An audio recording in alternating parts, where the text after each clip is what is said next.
Bonsoir à tous. Allez, on va essayer d'arriver à 1100 Elo aujourd'hui. On joue contre un 1041 et on ouvre pas n'importe comment, mais on change, hein. Alors, donc j'essaie de développer mes pièces, hein, toujours pareil. Même si ça vous semble peut-être un peu artificiel, hein, mais vous développez vos pièces, hein, toujours pareil, hein. Le simple fait que les pièces soient développées, bah, vous voyez bien que ça vous donne des idées pour attaquer, pour vous préparer. Donc le but au début, c'est juste avant de faire, là je peux casser, j'ai déjà des bonnes tactiques. Allez, je vais pas faire ça moi, j'essaie d'éviter les tactiques. Moi, je me dis que les tactiques, ça viendra plus tard ou moi non, vous voyez que j'ai pas du tout pris le centre là, c'est peut-être pas très bon, mais mon principe est toujours le même. Moi, je vais essayer de faire jouer mes pièces. Même si vous voyez, même si ce fou il sort là, bah, ça suffit, il a quand même un peu sorti. Alors il est pas magnifique, hein, il tape sur un pion comme un crétin, mais c'est déjà ça, hein, et puis quand je peux roquer, bah, je roque. J'aurais pu faire grand rock, petit rock, c'est pas très grave, et surtout, surtout, surtout, n'oubliez pas, il faut faire jouer ses tours, d'accord? Donc comment faire jouer ses tours? Ben, il va falloir que je les amène. Par exemple, cette tour, où c'est qu'elle va jouer? Ben, peut-être qu'elle va jouer là, elle va se mettre là. Donc c'est ça qui me donne l'idée de me dire: «Ah, mais pour pouvoir développer ma tour, il va falloir que je sorte ma dame, puis que je pousse mon pion». Donc ça donne un plan pas très partiel et pas du tout suffisant, mais au moins je vais obtenir mon 1er objectif qui est de dire: «Je vais arriver à défendre tous mes tours». Toujours méfiez-vous, hein, de ne pas vous faire emprisonner les pièces. On a vu maintes et maintes fois, alors pas systématiquement, pas tout le temps, mais on a vu souvent que c'était ce qui pêchait. Allez, ben là je suis prêt à développer mes tours, alors peut-être ça ou ça, voilà, j'essaie d'ouvrir mes tours. Cette tour elle joue pas encore. Allez, je vais essayer de la faire jouer. Alors attention, là il attaque 2 fois ici, il attaque 2 fois ce pion, donc ce pion n'est pas défendu, il faut que je me fie, faut que je le protège, soit avec ma dame, soit, je sais pas, par exemple, en découvrant mon fou comme ça, hein, on peut essayer comme ça, et petit à petit, c'est une habitude à prendre. Quand vous prendrez cette habitude de développer vos pièces, bien vous allez gagner, hein. Attention, hein, développer ses pièces, ça suffit pas du tout pour gagner, mais petit à petit, ben, le simple fait de prendre cette habitude, au moins toutes les pièces vont jouer. Alors il fait bien là, il a même eu, vous voyez, moi j'ai pas calculé, j'ai pas fait tactique. Là, je peux pas mettre mon cheval ni là ni là, donc je suis obligé de le ramener ici et donc il va gagner le pion. Enfin normalement, je pense que c'est pour ça qu'il l'a fait, il va gagner le pion ici. Voilà, c'est ça quand on donc vous c'est vraiment preuve, hein, que je cherche pas à calculer, je cherche pas à faire des tactiques. Ce cheval implicase, ben c'est malheureux, je le rentre à la maison. Quand on calcule pas, quand on ne fait pas de tactique, et bah, forcément on va rater des choses. Mais simplement parce que tout est développé, vous voyez, j'ai des menaces. Si je pousse, là j'ai une découverte. La découverte, je vous conseille de l'utiliser parce que ça arrive, juste souvent en fait, ça arrive très, très, très souvent. Alors là, c'est pas le meilleur moment pour faire la découverte, hein, j'aurais dû, en calculant mieux, on pourrait beaucoup mieux l'exploiter. Mais les découvertes, ça arrive souvent, donc vraiment pensez-y. Ça là, j'ai gagné une tour pour un fou. Alors ça fait pas dire que j'ai gagné, hein, c'est pas assez, j'ai juste une pièce d'avance. Mais les découvertes, les fourchettes de pions, ça arrive très souvent tout ça, hein. Donc il faut apprendre à les repérer. On verra ça de toute façon dans le recap. Je ferai un recap soit, ce cheval joue pas, faut qu'il joue. Je ferai un recap soit après la vidéo là, soit plus tard ce week-end, on verra. Mais c'est là, vous voyez, lui aussi, il a une découverte là. Ce fou, il est pas défendu. Si avance ce pion, bah, il peut menacer madame et menacer ce fou, hein. C'est une découverte qu'il a. Ça arrive souvent. Les découvertes, les clouages, les fourchettes de pions, l'emprisonnement des pièces, on va revenir là-dessus, mais c'est vraiment les ressorts tactiques qu'on a vus le plus souvent. Allez, d'accord, bon, ben maintenant, qu'est-ce qu'on fait? On va essayer de je lui laisse encore la découverte, hein. On va essayer d'attaquer. Est-ce qu'on peut attaquer? Eh ben, très bien, ça c'est plus attaqué que ce n'est défendu. Donc je n'ai qu'une tour d'avance, hein, c'est pas beaucoup. Moi, ce qu'il faut que j'arrive à faire, c'est, pas forcément de mater, mais en tout cas, ce qu'il faut que j'arrive à faire, c'est essayer de me faire un pion passé, d'avoir un avantage significatif. Là, c'est pas encore assez significatif. Pourquoi? Parce que une tour d'avance, bien évidemment, c'est largement assez pour gagner une partie, hein. Mais c'est pas assez, il a encore assez de matériel pour me mettre échec et mat, hein. Il a largement assez. D'accord? Donc, bah, moi, il faut que j'insiste, hein. Alors, je pourrais tout échanger ici, par exemple, ça va réduire son matériel, ça, c'est une bonne manière de faire. Ou je peux ouvrir encore plus, hein, essayer d'ouvrir, hein. Là, je vous rappelle, j'ai une belle un beau clouage. Bah, ce beau clouage, ben, il fait que son fou, il joue pas, en fait. Il peut pas jouer avec son fou, j'en profite. Donc, du coup, ce pion, il est pas défendu 2 fois. Il est pas défendu 2 fois, ce pion, il est défendu qu'une seule fois. Il est défendu qu'une seule fois, il est attaqué 3 fois, donc, bah, je peux en profiter. Et c'est comme ça que je fais. J'utilise des ressorts tactiques très, très, très, très simples. Allez, je continue, j'en profite.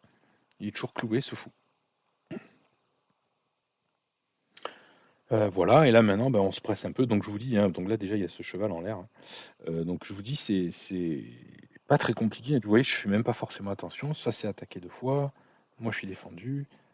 Là, je peux manger. C'est pas furieux ce que je fais. C'est vraiment pas furieux. Bon, là, il y a plein de manières de faire. Vraiment plein de manières de faire. J'ai un échec, et puis j'enlève le fou. Enfin bref, j'ai plein de manières de résoudre ce problème-là. Son fou est toujours cloué. Même ça, vous avez vu sa tour là? Sa tour, en fait, une fois que j'aurai enlevé le fou, là je vais enlever le fou là pour vous montrer, bah, sa tour aussi, ce pion aussi, il est cloué. Il peut pas reprendre avec ce pion en fait. Ah non, là tu t'es trompé. Il peut pas reprendre avec ce pion, vous voyez que j'attaque 2 fois. On revient en arrière. Les clouages, ça vaut tout le temps, hein. Regardez ma reine, ma tour, les deux quand elles attaquent, bah, cette tour elle est pas assez défendue, elle est défendue qu'une fois. Donc si j'enlève le fou quelque part, pardon, quelque part, bah, ce pion devient cloué. Là, ce que j'ai fait simplement, c'est que j'ai échangé. Il faut que je me dépêche. Là, j'ai échangé ce fou, j'ai pris ce fou, il aurait dû reprendre avec ce pion. Parce que ce pion, il est cloué. Là, il s'est trompé, il a pris avec le mauvais pion. Donc, je peux en profiter. Alors là, je commence à avoir un avantage. Voilà, ça, c'est un avantage significatif. Il n'a plus assez de matériel pour me mettre échec et mat. D'accord. Et donc, je vais chercher à me faire un pion passé. J'ai déjà un pion passé. Alors, soit je n'ai pas besoin de ça, hein, je peux le mater avec le matériel que j'ai assez pour le mater. Mais vous pouvez gentiment vous dire, ah, je vais faire un pion passé. Et ça va suffire largement. Bien sûr, il ne faut pas que je lui laisse de contre-jeu, mais là, du contre-jeu, en fait, il en a malheureusement, il en a plus. Il a juste plus assez de pièces, en fait, pour avoir du contre-jeu.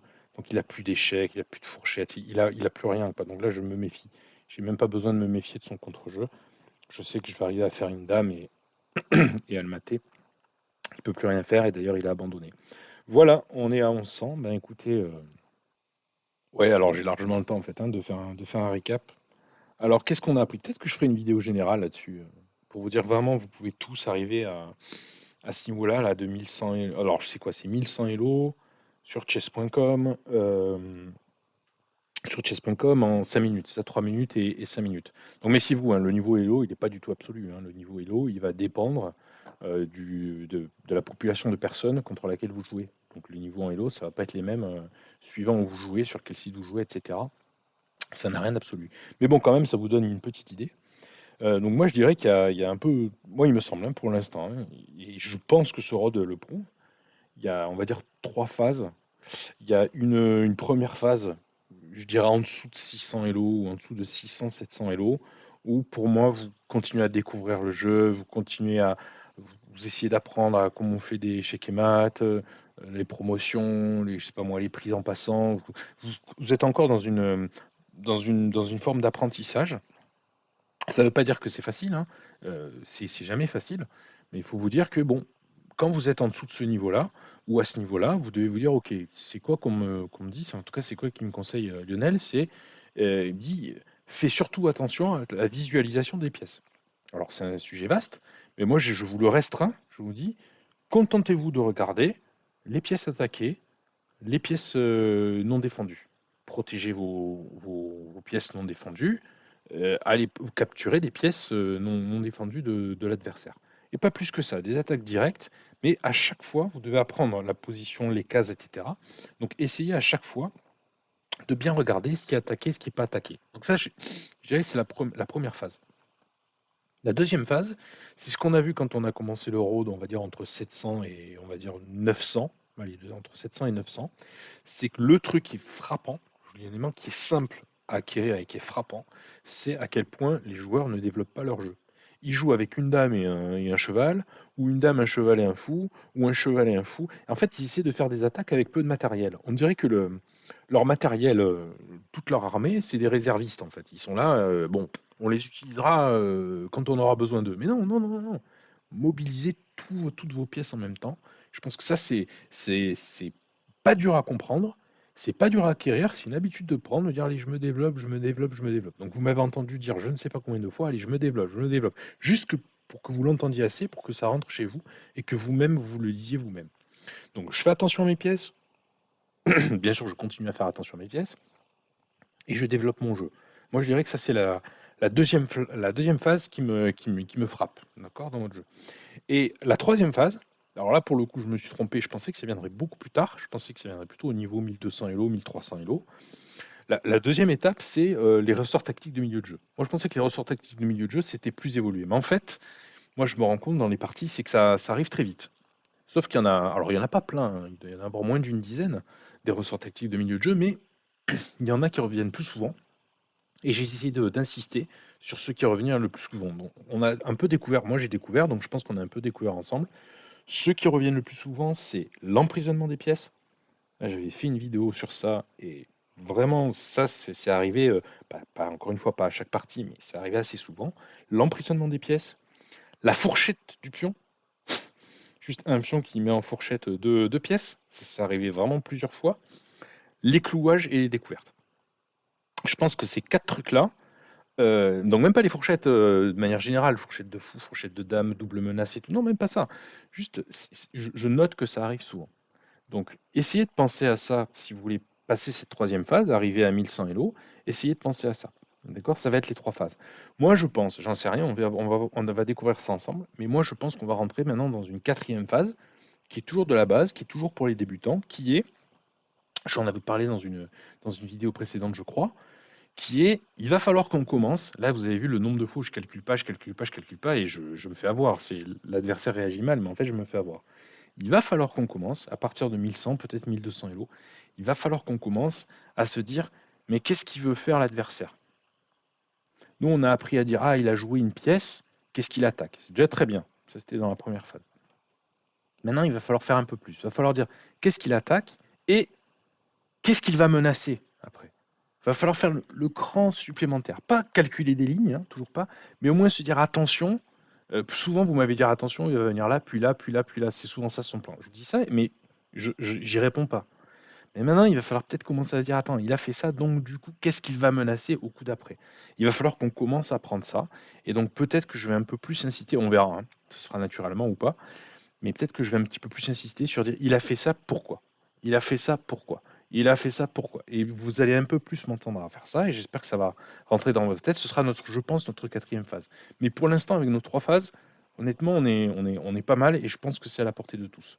Voilà, écoutez, je vous laisse juge et à très bientôt. À demain. Allez, salut.